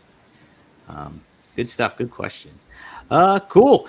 Guys, if you want to get some last minute questions on here, feel free to use the super chat. We got over 1,600 people watching through Twitter, through YouTube, and through both YouTube channels. So, guys, Hey, next week, mm-hmm. We're gonna have Joe Holland on. All right, sweet. Okay, yeah. Did you want to tell about the singlet thing, or will I give the details about what's going on there? Yeah, well, we're gonna go through and narrow it down. We're still narrowing it down right now, but by next week, we'll have Joe on, and we will pick the winner, and we'll do it on the air. So Joe's gonna help us, or it's possible he may just help us with a stage, narrowing it down to the final couple or the final even. I don't know, 5 or something, but there was a lot of them were sent in. Don't know how many yet, but I'm going to have all that information by next week. And then either he's going to announce the winner or he's going to help us narrow it down. And then we will be announcing how we're going to be deciding the winner from there. Either way, we got the legendary Joe Holland to help us out with the coloring contest. There's so many entries and all of them look cool. And I'm excited, looking forward to wearing the chosen the winner. Damn. Yeah, that's going to be sweet. I'm excited for that. Yeah, it's cool. And you said there's a lot of entries too and everything like that, huh? Yeah, my webmaster's been sending me like pages of them, and I didn't get a chance to look at some of the ones that he sent, and then or forward them to Joe. But we're all like trying to keep that going and moving right now. And then, I'll try to come get a number so that we can see how many people were in it. But a lot of people were just like, "Fuck yeah, why not? This is fun." Yeah, why the heck not? It's what a neat idea too. It's such a neat idea. Cool. Well, Rob, you got a RVDology this week? We have a super chat. I'm going to wait on the super chat for somebody. They said they posted one, and I can't find it on here, so I told them to repost it. But if you want to do your RVDology first, if you have one, we can do that. Do you don't have to talk about any sponsors or anything? Oh shit! Yes, good call. Thanks, Rob. Hold on a second. Let me pull. That's a good idea there. I'll do that right now. Yeah, guys. Just to let you know, this RVD one of a kind with RVD is always sponsored by Get Blitzed. Get Blitzed Lit 8 Nano Infused THC Syrup is a premium cannabis infused syrup formulated with nanotechnology for fast acting effects. Guys, you can use promo code RVD and get 15% off. Now, this is Delta 9 and it is legal in all 50 states, so you guys don't got to be worried about, running into any complications when it comes to anything like that. But Get Blitz Lit Nano 8 Infused THC Syrup stands out with its advanced nanotechnology formulation, which allows for quicker onset and enhanced potency compared to regular THC syrup. This is Mickey Ray Sinatra and Courtney's product. They're right out of Maryland, and have several different flavors you can do, from pina colada to key lime pie. That's Kevin Nash's favorite. I have in my cabinet right now blue raspberry, but I'm waiting for the appropriate time to do it. There's also black cherry and tiger's blood too. So go to get-blitz.com and use promo code RVD for 15% off. This was a big hit at WrestleCon with a lot of the wrestlers and stuff like that. The Godfather liked it. I know I gave my bottle to Fonzie. There lots of getting some good buzz around there. Well, pun not intended. But go to get-blitz.com. Use promo code RVD. Get 15% off. Try it out and tell them RVD sent you. All right. Thanks for the reminder there, Rob. Good call. Dude. Yeah. I got a small. I got a quick little promotion going with a kratom company that don't, I mean, they just I mean, it's only like for Instagram, but if you go to Viva Zen and put in RVD20, then they'll hook you up and give you a discount and keep track of who's taking my advice. But I'm always pushing kratom when people want to know, like, what do I recommend for pain. And man, the one thing that makes it hard to choose that over prescription pills is that the powder tastes so bad. It's not a pleasant experience normally. And with Viva Zen, they got the little bottles that are like 5-hour energy shots. Mm-hmm. So, you just you shoot it down, and I'm not sure what it has as far as liquid in it with the Mitrogenia, which is the kratom. And anyway, I'm a fan. Katie loves them, so we actually reached out to them and said, "Hey, what's up? Send us some product," and they did. And so I don't know if we'll do something longer term and maybe some with the show or whatever. I got somebody else also that I'm talking to, but I'm a big fan of kratom because I use kratom and I know that it can help so many people. So they go, okay, Viva Zen. Go to vivazen.com. What's the promo code they use again, Rob? RVD20, not 420, RVD20. RVD20. So go to vivazen.com. And then, promo code RVD20. So cool. All right. Show Ryu King happened to chime in with his super chat. He said, "Did Sandman ever replace your shrooms he ate?" No. No, he didn't. I don't think so. He might have, but I don't think so. Okay. Yeah, those shrooms came from St. Louis, from Big Ben. R.I.P. Big Ben, good guy. He ran Gateway Championship Wrestling in St. Louis, and I used to like hanging out with him. And yeah, one time he gave me these mushrooms, and I had him sitting in my bag. Maybe my bag was open, I guess, or something in the dressing room. Mm-hmm. And I came back later and they were just like all gone. There was like none of them. I'm like, dude, what the fuck? And said, what happened? He's like, oh, did I eat them all? And I'm like, what? And there was a lot there. Like, I can't remember like how he reacted to it afterwards though. Maybe this person that's asking knows like if Sandman was tripping or You know, I don't know if that story came from me or him, but Big Ben won't be telling it anymore. He's among the past on now. Jeez. It's funny. I met Sandman for the first time at WrestleCon. I saw him and I was like, "Hey, I do RVD's podcast, blah blah blah." And I was like, "Hey, you worked in Pittsburgh?" I saw. He's like, "Oh yeah, I was on a roof doing some stuff across the bridge." And then it was just funny, like how he ended the conversation. It was almost like just taps me on the shoulder and then walks away. It's almost like good talk, and then just walked away. Yeah, yeah. Pretty funny shit.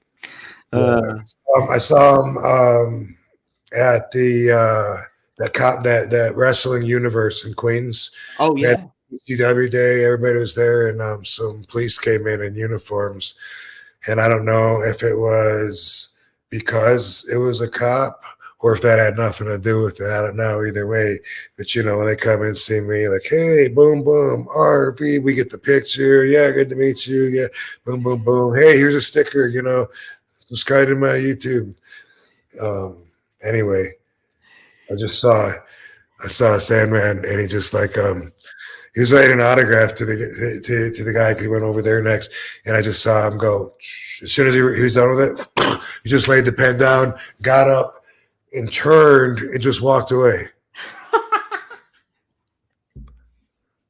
Yeah. And I don't know if it was like, it could have been because he was a cop. It could have just been because people like in Philadelphia are like that to each other. You know what I mean? Mm-hmm. Like the cop might not have thought it was special at all, but we were in New York, not Philly. But Sandman lives in Philly though, and they are like that. You know, like the waitresses will come by, and they just set your food down sometimes, and they'll just like walk away. Yeah, I remember my evil ex, first time she came to Philly and we were at that Oregon diner. So, is it just me or does she have an attitude? And I was like, huh? No, it's just you. Like, they're all like this. They're rude. They're not polite to each other. Because they go, you know, she can buy, you want ketchup? Just walk away. That's it. That's what they do. So I'm going to give Sandman the benefit of the doubt and think that maybe he was just doing that. You know, I like to feel like I don't know. I'm at work when I'm doing those things. You know what I mean? Like, right? Yeah. Uh-huh. Oh, I'm up, usually on my feet, then back to sign, then on my feet, then back to sign, up. But you know, I love it. I'm good at it, and you know, some people aren't. Right. But to your point, yeah, Philly's like that demeanor. It's like, okay, yeah, there's not a lot of bells and whistles when it comes to that stuff. Yeah. We just had this question there, World Superior 200. Thanks for the $5. What was the process of recording lines for the ECW game? Pick a hand should be your move set. How many wrestlers would you pick a hand with during WWF WCW? How many wrestlers would pick a hand? I'm not sure what you mean by that there, Wonder Superior. How many wrestlers would pick a hand during WWF WCW? During the invasion? Is that what you might mean? I'm not sure, but I think I can answer that. First off, like I said, I don't remember recording the lines for the ECW video game. Like, I cannot recall when we did that. You know, like I'm thinking like there's this guy I became friends with, Keith Aram. We did the Saints Row. Is that what it's called? Yeah, Saints Row. Yep. We did those at his studios. But that's the first place I can remember doing it. I don't remember before that, so I don't really know. But anyway, here's the thing, though. Nobody picked a hand, and nobody would. And that's the thing that everybody gets wrong about that all the time when they tell the story. You don't pick a hand. There's no time. You know, you're still trying to figure out like what's this guy talking about, and that is the purpose of it, I guess, is, I mean, it's kind of a distraction, but at the same time, it's also literally quite forward and in your face, you know? So it's like, hey, pick a hand. What? Smack. You don't sit there and have a debate with them about which hand's going to be better. Right. Never. Although, if they did pick a hand, you probably hit them with that hand, right? It's like, they pick one, but they don't have time. That's the point of it, though, right? I don't know, but it doesn't come out of a mood where, you know, it's not going to be like like the mobsters that, get their best friends to trust them and hang out all night before they get behind them in the car and shoot them in the back of the head. It's not, it ain't like that. It's like, I be coming up to you aggressively. You hadn't seen me all day. You can tell that I'm, really serious. I'm like, hey, pick a hand. You're not going to go, oh, okay. Let's see. I choose that one. It's not like that. It's not like we're just playing a game. Hey, I got something for you, Dom. Hey, check this out, man. Hey, hey, go ahead, pick a hand. Okay. Smack! You know what that's for? No, I mean that. It's not like that. Obviously, that don't work. No, Mr. Monday Night. Hey, before we forget to go to rvd420.com. You got some glass happening there. Greek glass. Yes, check them out, guys. There's some cool ones there. We got the WCW Invasion one there. Van Terminator, that's a good one. And then we have the electric one, the neon one, which is really cool looking too. So badass. Very cool. Mm-hmm. Check them out. RVD420.com. If you're into wax, just slide the bowl out and slide a nail in. What do you got? Boom. How about that? A dabber. You don't have to answer that. I know you don't. I didn't know. I didn't even know what you're saying about wax or anything like that. So, hey guys, we have another announcement too. Next week, gonna be the first episode of Right Down the Middle with Bill Alfonso. Fonzie, we're doing a new show on here on RVD TV coming up, and it'll be a bi-weekly show. First episode is going to be me, Fonzie. We're going to be talking about the origins of ECW, him getting into all that stuff, and just his general wrestling career and everything like that. But we're going to dive into all these other elements throughout the course of things, from ECW days to his days in Florida Championship Wrestling and different things like that as well. So be sure to be on the lookout for that. It's going to be a lot of fun. Fonzie's been excited about it. I'm excited about it. It'll be on rvdtv.com, guys. So take a look at that. Awesome. Yeah, awesome stuff. Rob, did you have an RVDology or? No, let's go ahead and slide into next week with that. Slide it into next week. Joe Hall will have a good episode there. I'm excited to meet and speak with him, the master behind the singlets. Should be good stuff. Rob, you don't have an appearance for a while, right? Till July, is that correct? June, but June, yeah. okay. So I got a few weeks to get stuff done and relax, and so yeah, I'm not gonna be plugging any appearances. I'll be right here every single week.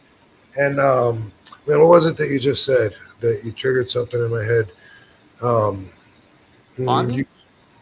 No, but after that, but before Joe Holland. Before you asked about appearances. The master behind the singlet, Joe Holland. Oh no! You know what? I was just, I forgot you were asking about RVDology, and I was just gonna say, I think it's worth repeating what I said last week. I don't know if everyone got it or not, but simple formula. You can use it everywhere in life. Is there a reason, or not? And if there's no reason, it's not going to get done. If it gets done, then there is a reason. If something happens, there's a reason. If there's a reason, then something happens. If there's not a reason, it doesn't get done. And so that's a solid foundation of the simplest formula. Is there a reason or not? And then, of course, is it worth it or not? So decide everything like that. You know what I mean? Like, man, I would love to have my yard cleaned and shit, you know. Is it worth should I get out there and do it in lawnmower? Is it worth it? Would it make me that happy? Is it worth the sweating or the cutting up of my ankles or whatever? You weigh it all out. And no one else can tell you about something being worth more or less to you because they're not you. So anyway, I would just like to repeat that. And Is there a reason or not? Just keep that and tell me if that don't simplify your life. Yeah, break it down to the basics right there. I like it, Rob. Cool. Well, guys, if you like what you're seeing, you can go to Rob Van Dam's YouTube if you're not already on there. That's The Real RVD. You can go to rvdtv.com for new episodes and clips and stuff like that. Follow Rob at The Real RVD wherever your social media is. Follow me on X at Dominic D'Angelo. And fun episode of the books, Rob. We covered a lot of good ground on this week, and it's been good stuff. So thanks, everybody, for tuning in too this week as well. So, all right, sounds good. Are we gonna keep talking? Are we gonna keep talking all night? No. You know why? There's no reason to. There's no reason. What's the reason? Boom. Boom. Oh no, we lost him, guys. We'll see you next week. Rob, you there? I came back. You just came my heart. back. Just your face in there. That's it.